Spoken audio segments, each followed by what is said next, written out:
another author that's really doing some great things and selling a lot of books, completely different genres, but um, and I've known Brandon a similar amount of time. And Brandon, you have the Hey, same name as my almost son-in-law. you're almost son-in-law. I think I saw your daughter's getting married soon, Yeah, right? the 14th of this month. Wow. Oh, that's And cool. yeah, Congratulations. and her intended is named Brandon. So, and Cool. he's a good guy too. So, Good. Good. Good. but I was just I met you in a similar time frame. It was after, but it was a similar time frame to when I met Victoria. Although I think what happened was I think both of you all were at our first book festival. But I knew Mhm. Victoria before then. Like Mhm. I don't know if I met you before you were at the first festival, but I had met Actually, I had come to your store, when. oh gosh, it was probably like 20 years ago. Yeah, that's yeah. Okay, Yeah. so you did that before the festival. Yeah. And Hmm. what was the How book long that he's been you know what the around book because was? as long as we've known each other, Gwen, I have never set foot in your store. You sold my books in your store. I remember one time I wanted to sign in your store and you told me where your store was. And I think I was on the whole different part of Houston. I was like, oh, shoot, I'm not going to be able to make it over there. So I Well, never it had was a chance 10 to go to your years store. from 2000 to 2010. We saw a lot of people. Mhm. And, the Victoria was talking about the digital world, and Amazon really is what interrupted a lot of Yeah. independent bookstores. When Yeah. Amazon really like got big, they really blew Hmm. up. Um, Hmm. it killed a lot of book Yeah. sales for a time, and Right. it kind of had to go through a catharsis. And now a few bookstores survived it, not many, but there have been others that have grown and launched since then in the last 5 years. Right. Yeah, I've seen that too. Hmm. Yes, some of the young people are thinking of ways to do stores. You Hmm. know, um, that were when I was doing it. That's when you have more passion than sometimes you have more passion than you do sense. But uh, you know, I tell people you don't do this solely for money No, you don't. You certainly don't. because you can find easier ways to make money quicker and Much with less easier, of a headache, yes. much easier. And But you you Absolutely. do can it do it for because you believe in it. Hmm. That's why you do it. So you have a new book too. I haven't had a chance to get it because it just came out. So I didn't have Yeah, the I chance to do. get my shipment in before the show. But it's called Good Good intentions. Intention. Yeah. So you Yep. have a copy. Okay, you have your copy of it. Yep. And Brandon writes mysteries, and our book club has read like your last 7 or 8 books. And I'm sure we'll read this one. But your last book, it was bad something. Bad influence. Bad influence. Bad Okay. influence. Yes. Okay, well, Hmm. That I need book, to know because I think Social Book Club has, I don't know if she has them mixed up because she asked about bad intentions. So you have bad bad influence and good influence. Yeah, it's kind of confusing, I guess. Yeah, because she wants to bad know when you're doing a influence. signing. Yeah, bad influence was last year's book, and now good intentions is the one that just literally just came out last week. Yeah, Yeah. May 30th, I think it was. Yep. Um, Friday. Yep. and your books always have several arcs in them. Sometimes people ask, what is an arc? Well, an arc is when you read a book and you go, wow, or I don't believe it, or it's some kind of thing that happens that makes you have a response, and it Yeah. makes you keep reading, you know. Yeah. So Yeah. Yeah. And for this book, so this Good Intentions is about it's about a man, Nathan Noble or Nate Noble. He's a business owner in Atlanta, in the Atlanta area, and very successful. Still, kind of building on things though. About to also get married, and then he encounters, purely by coincidence, someone that he went to school with, but hadn't seen this person in 30 years. The last time he saw him, they were both 12 years old. And their last encounter actually was very tragic. His friend, his name's Marvin Waters, actually murdered, Marvin murdered his own stepfather.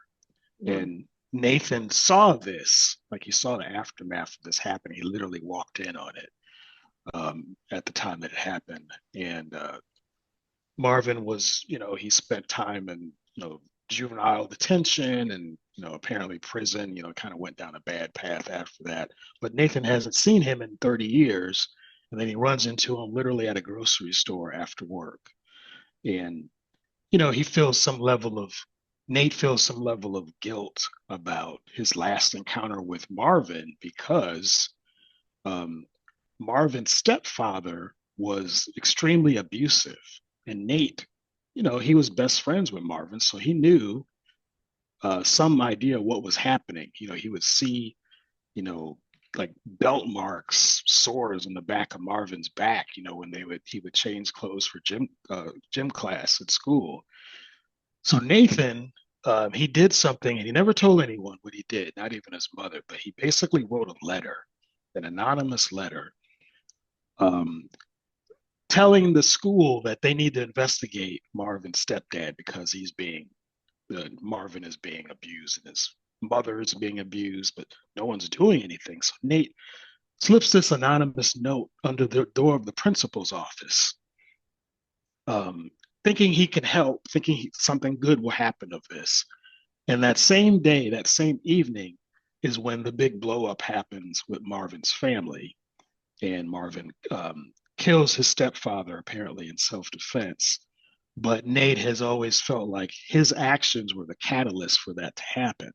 So he's harbored this sense of guilt for 30 years, and he was never able to find he was never able to reconnect with Marvin. Couldn't find him on social media or anything until they just have that chance meeting in the grocery store parking lot. And Marvin actually works at the grocery store, and it just looks like he's, been having a rough life. He looks a lot older than he is. He should be 42 years old, but it looks like he's way older than that. Scar on his face. Just looks like he's been living a rough life.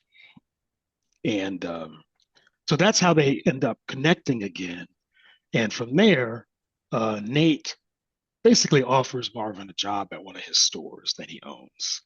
And, it's kind of what the story is about, good intentions. You're trying to do a good thing, help somebody out, which is very important to Nate. He knows that Marvin's an ex-con. He knows that. He doesn't care. He thinks he needs a second chance. He needs somebody to reach back and give him a chance. I'm going to be that guy.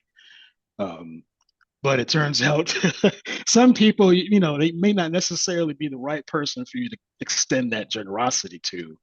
And then Marvin has his own intentions, if you will, on how he's going to sort of manipulate this situation for his own benefit. So that's sort of the high level storyline, but there's a lot of twists and turns from there. I know one of the things that people will ask is, well, where did you get the idea for this particular story? And although nothing like this has ever happened to me, I did go to school with someone who was extremely bright. And around, I'd say when we were in ninth grade, freshman year of high school, he just kind of fell off the map. And I had no idea what happened to him. But I thought he was having some type of issues in his house, in his family. Now, this guy was extremely bright, like advanced placement classes. And then my mom told me that she saw him several years ago, and he was just working as an usher at a movie theater. I was like, you're kidding me. That guy, like, you would have thought he would have gone to Ivy League college, It's like, what happened? What happened? How did things what path did he take? What happened?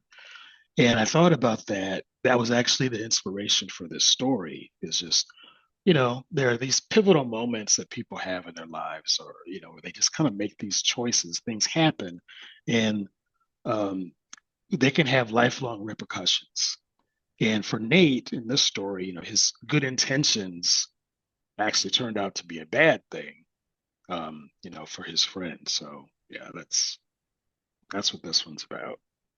Now, I was expecting this book to be a sequel to the other book. No. And then I was reading the names of the people, and I said, I don't remember these people being in Bad Influence. Because the way it ended like there was going to be a sequel. No, I've never done a sequel. Not Oh, yet. Not yeah, yet. okay. I'm not saying I Well, won't, see, a but lot of people are doing series now. yeah, And so I thought you had jumped on that bandwagon. And maybe I should. well, no, your books are And great as standalones. I is think it a they're great. conscious The decision standalones. not to do sequels? Yeah, it is. I just literally have so many ideas for stories that when I think about doing a sequel, then my thought is, oh, I'm gonna have to spend 6 months writing a sequel, but I already have this other totally new idea that I want to explore, Mm. and I just end up exploring the new idea. And I've thought about sequels, like Dark Corner. Probably I get more questions about a sequel to that than anything. And I wrote that book 20 years ago, and I Yep. still get asked about a I sequel read to it that 20 one. years ago, Yeah. and it's Um, still in my top 20 of all yeah. time. Yeah. Thank you. Thank you. It hasn't been like nobody has replaced it. I mean, other books have been replaced. But when Yeah. a book is solid, uh just an excellent book, it's not common. It's Yeah. almost like a masterpiece, a song. It was the same as art, or Hmm. painting, or uh Hmm. when it's just great, or a movie, you know, the Yeah. classic movies that people watch over and over and over. Hmm. It's like that. It's if Well, it's thank good, you. it's good. Yeah. And Yeah. Dark Corner is. I really need to go back and reread it because, and I don't reread books. I've only reread one book in the last 30 years, Which book? and it was a book by J. California Cooper Oh, yeah. called The Okay. Wake of the Wind. And Okay. it was like 15 years after I read the first time, I read it again. And it was Hmm. equally, and that's on my list too.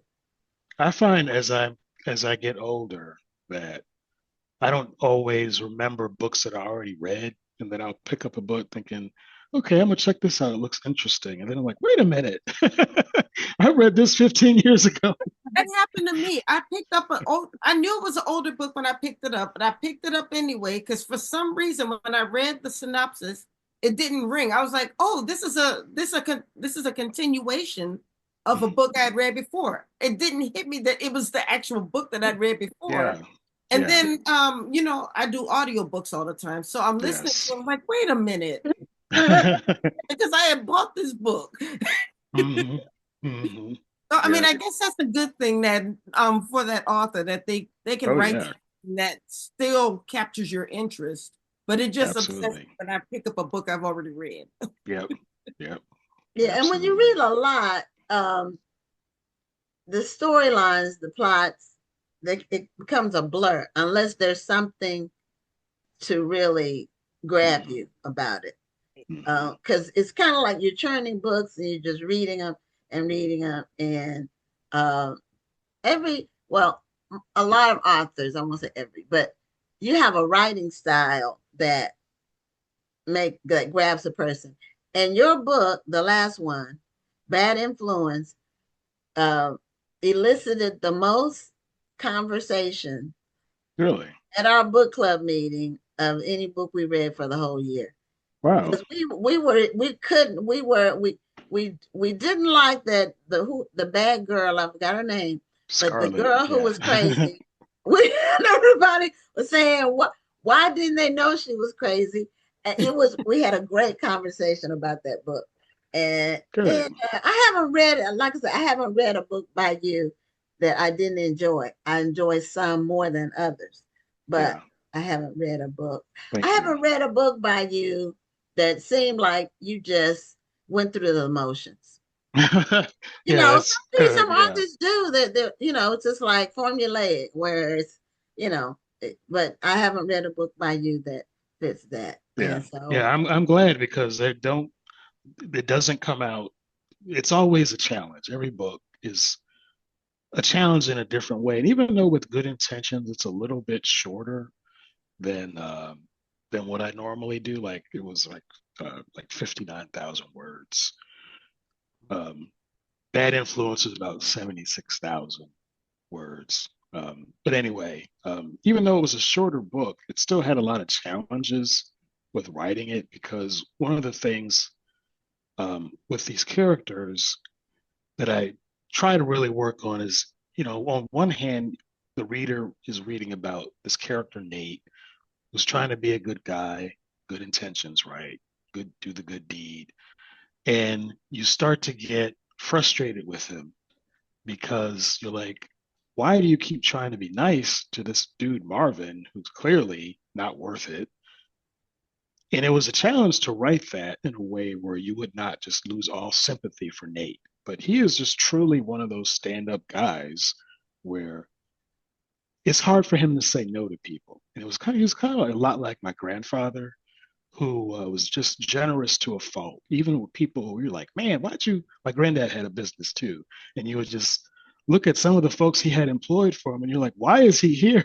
This guy's like, he had one guy who, now he had a delivery business. One of his employees actually stole one of his trucks, like just took off with it. Granddad still didn't fire him. Like you, he didn't it's way too fire him. nice. No, Well, did he turn him into the police? I mean, they recovered the truck, but he was just someone who he would just keep giving people second and third chances, and he employed people who literally they could not have gotten a job anywhere else. Um, Okay. so a lot of black men had prison records, just problems, and he was just trying to do what he could.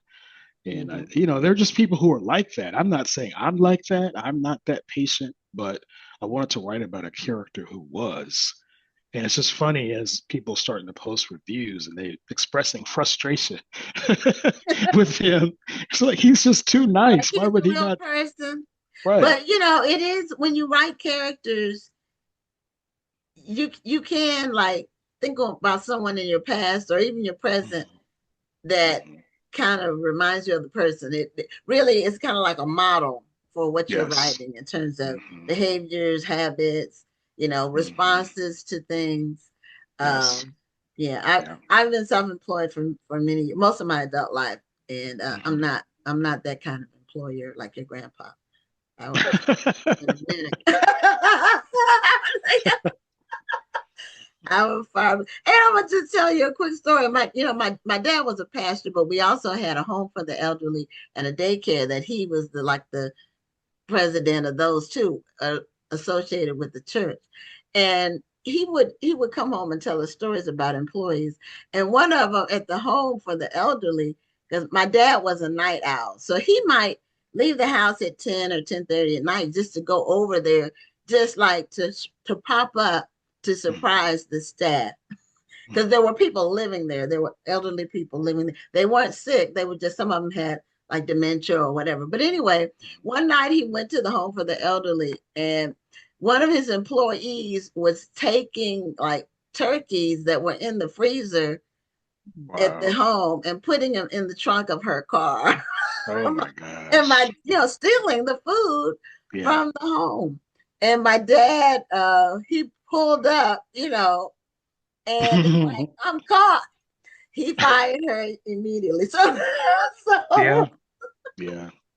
Caught so red-handed. yeah, different people have different management styles. I'll put it like that. When you're managing Hmm. people, some people Hmm. do have more patience and give people more grace um, than others. Yep. Your Absolutely. grandpa sounds. I don't know what kind of business did he have. Your grandpa. It was a regional delivery business, so just sort of like a UPS, but just in there. This is in Illinois, just like maybe like a 100-mile, 200-mile radius that they would service. Okay. Yeah, but yeah, they had that business for about 20 years or so. Um, just all kinds of, different experiences. I worked for him actually for several years, so that was a great experience. That's why I tend to write about entrepreneurs, just because I was exposed to that lifestyle at an early age, and Mm-hmm. I know how it is. It's you're your own boss, and there's a lot that comes with that, good and bad. Mm-hmm. Um, but yeah, Yep. it was just something that was made a really strong impression on me. Mm-hmm. Yeah. And I noticed most of your characters, when it's a male character, they're in the same age bracket, like 40s. It's like the Well, midlife crisis type thing. yeah. Well, now I'm in my 50s, so I'm making my characters younger than me. So they're still in their 40s, even though I passed on into my 50s.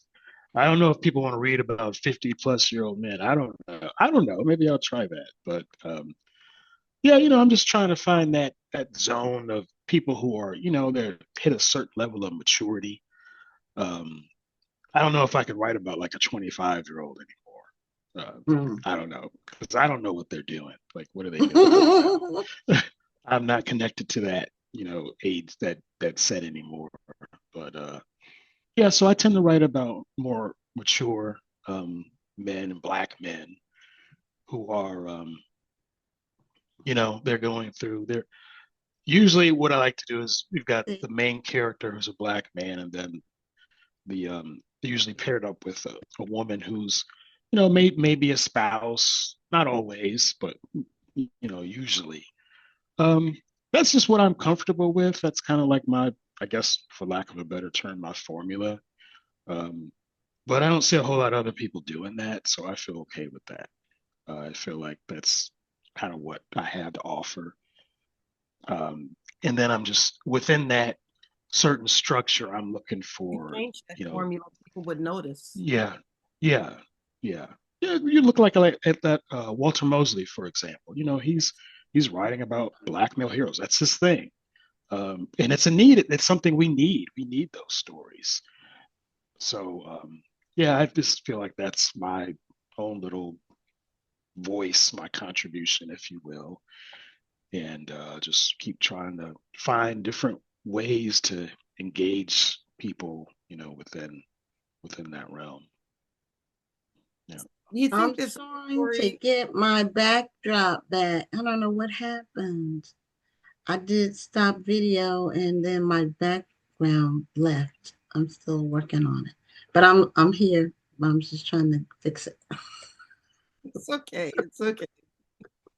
Now, I was just saying, do you think there's a story that you would like to write that you just haven't waded into those waters yet? Um, yeah, there's plenty. The thing is about it's easy to get a story idea, but a lot of the story ideas may not be the story that I'm supposed to write. And it just has to feel like something that I'm capable of writing. And I've talked about this before, is like I will oftentimes start a book, get to about a halfway point, and then I run out of ideas, run out of gas with it. Then I'll come back to it years later and I see a way to finish it, and then I'll finish it. So, stories, certain stories, you just can't force them out. I think you have to um, give it time to develop. But at the same time, I do want to provide at least one book a year for people, because this is still a business, so you just can't Right. take You years can't and years. disappear. Yeah, I mean, if you do that, you have to come back with something that's an absolute masterpiece that gets people talking, like Tanana Reeve do. She hadn't published a book in 7, 8, 9 years at least. Then she did The Reformatory, which Mhm. is blown away everything she's ever done. Mm-hmm. Honestly, I had to put the book down because it was got Yes. so rough. I'm like, oh It was my God. emotionally. It I was said before, it, I can't say that I enjoyed the book. I had to Yeah. experience the book because the mhm. story was just so It was unnatural. heartbreaking. Yes. Yeah. Mhm. So I still need to finish. I got to about the halfway mark, and I was like, okay, Tananarive, I gotta put it down for now. It's just I'm too scared. It's like I write this stuff, and I'm like I'm too scared to even go along with these characters anymore. It's too much. So Yeah, yeah, I finished it. It was a very well done book. yeah, I listened to audio, and I've got to tell you that the narration was top tier. You yeah. could mm, you could every voice you knew who the character was. oh, They Yeah, okay. they just did that well with it. It was amazing. yeah, Mm. And I know yeah. last time you were on, you were saying that you did audiobooks for your books, and they've done well on audio. Yeah, that's yeah, and for this one, Good Intentions, I was able to took some doing, but I was able to work with William Wells. He's the one who's narrated like now it's 6 books of mine. But we were able to coordinate it so that the audio edition was available the very same day that the other editions were available. So Wonderful. everything went live at the same time because you get people who especially when you're publishing independently, they feel like, oh, well, you just when are you going to give us an audiobook? I don't want to wait 6 months, and they'll ask you when the audiobook's ready, and you're like, oh, it's not ready yet. It'll be ready later this year. Who knows if they'll remember to even listen to it later? So I just wanted to all be ready on the same day, just because I've found that probably about 40% of my audience wants the audiobook. And so I feel That's a very good. strongly, yeah, I feel very strongly that let's just make the book available in whatever format people want to read it in, want to experience it in from day one. Mhm. And people seem to, appreciate that. So that's going to be what I try to continue to do going forward. Well, we're at the end of our time, but go ahead and show us the book cover one more time for Yep, your good brand new book, intentions. Good Intentions. I'm definitely going to Yep. be getting a copy. And on my next shipment of books, I will have my own copy of that. And I'm looking forward to Thank you. reading it. And I'm sure our book club will have another really intense discussion. All right. Thank you all both. Thank you. I always enjoy talking to y'all. I really appreciate Thank it. Okay. you. Thank you. Have a great night. Okay, y'all too. Have a good one.